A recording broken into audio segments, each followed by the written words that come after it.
ಸಾಧನೆ ಬಗ್ಗೆ ಮಾತಾಡಬೇಕಂತ ಯಾವಾಗಲೂ ಹಾಕಬೇಕಿಲ್ಲ. ಟೀಮಲ್ಲಿ ಈ ಸ್ಥಿತಿಯಲ್ಲಿ ಮಾತಾಡ್ತಿದ್ದೀವಿ ಅಂತ ನಮ್ಗೆ ಗೊತ್ತಿಲ್ಲ. ಈ ಸ್ಥಿತಿಯಲ್ಲಿ ಮಾತಾಡುವ ಅವಕಾಶ ಸಿಗುತ್ತೆ ಅಂತ ಗೊತ್ತಿರಲಿಲ್ಲ. ಮತ್ತು ಎಲ್ಲರೂ ಬಂದಿದ್ದಾರೆ ಅಷ್ಟೇ. ನಗ್ನಗ್ತಾ ಬಂದಿದ್ದ, ನಗ್ನಗ್ತಾನೆ ಹೋಗಿದ್ದಾನೆ. ಅದೆಲ್ಲ ಅಳ್ತಾ ಇದ್ದೀನಿ ಅಷ್ಟೇ. ನಾನು ನಮ್ಮದು ದಸ್ಕತ್ ಅಂತ ಮೂವಿ ಕನ್ನಡದಲ್ಲಿ ಬಂದಿದ್ದಾಗ ಕಾಲ್ ಮಾಡಿದ್ದೆ, ಬಾ ಎಲ್ಲ ಹುಲಿ ವೇಷ ಎಲ್ಲ ಕುಣಿಯನ್ನೆಲ್ಲ ತಿಳಿಸಿ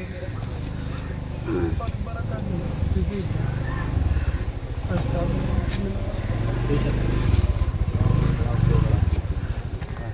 ಆ್ಯಕ್ಚುಲಿ ಕಾಂತಾರ 2 ಅಲ್ಲೂ ಕೂಡ ಆ್ಯಕ್ಟ್ ಮಾಡಿದ್ದೀನಿ. ಒಳ್ಳೆ ಸಿನಿಮಾದಲ್ಲಿ ಆ್ಯಕ್ಟ್ ಮಾಡ್ತಿದ್ದೆ.